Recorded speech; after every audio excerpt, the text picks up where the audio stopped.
சித்தமெல்லாம் நிறைந்த சித்தர்கள் வரிசையில் நாம் இன்று பார்க்க போவது அரோகர சித்தர். ஆந்திராவில் உள்ள சித்தூருக்கு அருகில் இருக்கும் அரகொண்டா என்னும் கிராமத்தில் வாழ்ந்து சித்துக்கள் பல புரிந்தவர் இவர். ஏழ்மையான குடும்பத்தில் பூச்சம்மா வீரராகவலு தம்பதியினருக்கு 5வது மகனாக பிறந்தவர். இவருக்கு அரோகர சித்தர் என்று பெயர் வருவதற்கு காரணம், இவர் தம் வாழ்க்கையில் எந்த நேரமும் முருகப்பெருமானை நினைத்த வண்ணம் அவரை தொழுது வணங்கும் விதமாக சதா அரோகரா அரோகரா என்று சொல்லிக் கொண்டிருந்ததால் இவருக்கு அரோகர சித்தர் என்ற பெயர் ஏற்பட்டது. முருகப்பெருமானே தனது மூச்சு, செயல், எண்ணம், இயக்கம் என்று வாழ்ந்தவர் இந்த அரோகர சித்தர்.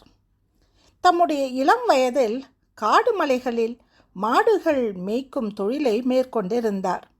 தவிர இந்த இளம் வயதிலேயே நோய்களை தீர்க்கும் சக்தியை பெற்றிருந்ததோடு தீராத தலைவலி, வயிற்றுவலி, மனநோய் என்று தன்னை தேடி வருபவர்களுக்கு தன் இடுப்பில் வைத்திருக்கும் விபூதி பையிலிருந்து சிறு விபூதியை எடுத்து பூசிவிட்டு அரோகரா என்று சத்தமிட்டவாறு அவர்கள் நெற்றியில் விரல் வைத்து அழுத்தியவுடன் அவர்களின் நோய் இருந்த இடம் தெரியாமல் மறைந்துவிடும்.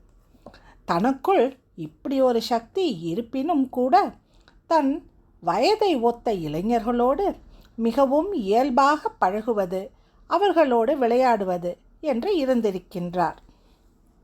ஒரு நாள் வழக்கம் போல் மலை மீது சென்று மாடுகளை ஓட்டிக்கொண்டு வந்தவரை சில குறும்புக்கார சிறுவர்கள் அருகில் இருந்த ஒரு பாம்பு புற்றை காட்டி, இதோ நீ வணங்கும் முருகன் இந்த புற்றுக்குள் தான் இருக்கின்றான், வேண்டுமானால் புற்றுக்குள் கையை விட்டு பார், முருகன் உன் கைக்கு அகப்படுவான் என்றனர். அடுத்த நொடியில் முகம் பிரகாசமான சித்தர் தம்மிடம் இருந்த பையில் இருந்த விபூதியை எடுத்து இரு கைகளிலும் பூசிக்கொண்டு, இதோ என் முருகனை பார்க்கப் போகிறேன் என்று சொல்லிய வண்ணம் அரோகரா அரோகரா என்று பெருங்குரல் எழுப்பிக்கொண்டு புற்றை நோக்கி ஓடினார். விளையாட்டுக்கு சொன்னது விபரீதமாகிவிட்டதே என்று பயந்து போன சிறுவர்கள் எவ்வளவோ தடுத்தும் கூட கேளாமல் புற்றுக்குள் கையை விட உள்ளே இருந்து ஆள் உயரத்திற்கு வெளியே வந்த ராஜநாகம் ஒன்று அவரது உடலை கொடி போல் சுற்றி கொண்டு உடலெங்கும் கொத்தியது. சிறுவர்கள் ஓடிப்போய் தத்தம் வீடுகளில் விஷயத்தை சொல்லி அழ, திகைத்து போன அவர்களின் பெற்றோர் தெருவில் அரோகரா அரோகரா என்று குரல் கேட்பதை கேட்டு வெளியே வந்து பார்க்க, தெருவில் அரோகரா சித்தர் சிரித்தபடி நின்றிருந்ததை கண்டு அனைவரும் ஆச்சரியமடைந்து போனார்கள். அந்த ஊரில் உள்ள துர்சக்திகளை தமது அமானுஷ்ய சக்தியால் விரட்டியடித்து அந்த ஊருக்கே காவல் தெய்வமானார் சித்தர். பல வெளியூர்களில் இருந்தும் வந்த மக்கள் இவரது திருநீற்று மகிமையாலும் மூலிகையாலும் குணமடைந்து திரும்பினர். பஞ்சபூதங்களிலும் என் தெய்வம் முருகன் இருக்கின்றான் என்று கூறிய சித்தர் பூமிக்குள் பல நாட்கள் புதைந்திருந்து நீரில் பல மணி நேரங்கள் மூழ்கியிருந்து தொப்பை உடலால் அனைத்து வாயினால் விழுங்கி காற்றை அடக்கி ஆகாயத்தில் மிதந்து இப்படியாக பஞ்சபூதங்களிலும் தனது சித்துக்களை நிகழ்த்தினார். திருமணமாகி 2 மகள்கள், ஒரு மகன். இவர்களுக்கு தந்தையான பிறகு இந்த சித்தர் மீண்டும் துறவு பூண்டு கிராம மக்களுக்காகவும் உலக நன்மைக்காகவும் தவம் மேற்கொள்ள தொடங்கினார்.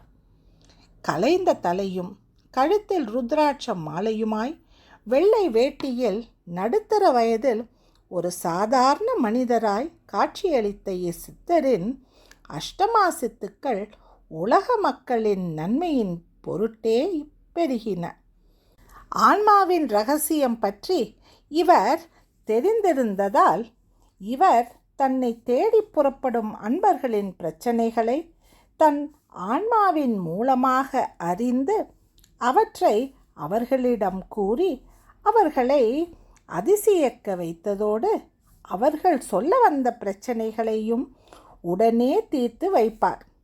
கண் பார்வையற்ற நிலையில் தன்னை நாடி வரும் பக்தர்களுக்கு அவர்கள் கண்களில் மூலிகை சாற்றை விட்டு அடுத்த 24 மணி நேரத்திற்குள் கண் பார்வை கிடைக்கும்படி செய்து விடுவார். பசி அறியார். அமர்ந்த இடத்தை விட்டு அசையாமல் நாள் கணக்கில் அமர்ந்திருப்பார்.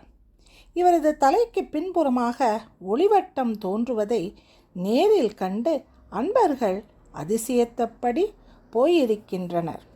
வார நாட்களில் கிராமத்திலும் வெள்ளிக்கிழமை நாட்களில் அரக்கொண்டா சுயம்பு முனீஸ்வரர் ஆலயத்திலும் ஞாயிற்றுக்கிழமைகளில் தங்கள் மௌனகுரு ஜீவசமாதி ஆசிரமத்திலும் தம்மை நாடி வருபவர்களுக்கு அருளாசி வழங்கி அவர்களின் தீராத வியாதிகளை எல்லாம் தீர்த்து வைத்திருக்கிறார் இவர். இவர் சித்தி அடைந்த இடம் தற்போது அரக்கொண்டாவில் இருக்கிறது. மீண்டும் நாளை இன்னொரு சித்தரை நாம் தரிசிக்கலாம். நன்றி, வணக்கம்.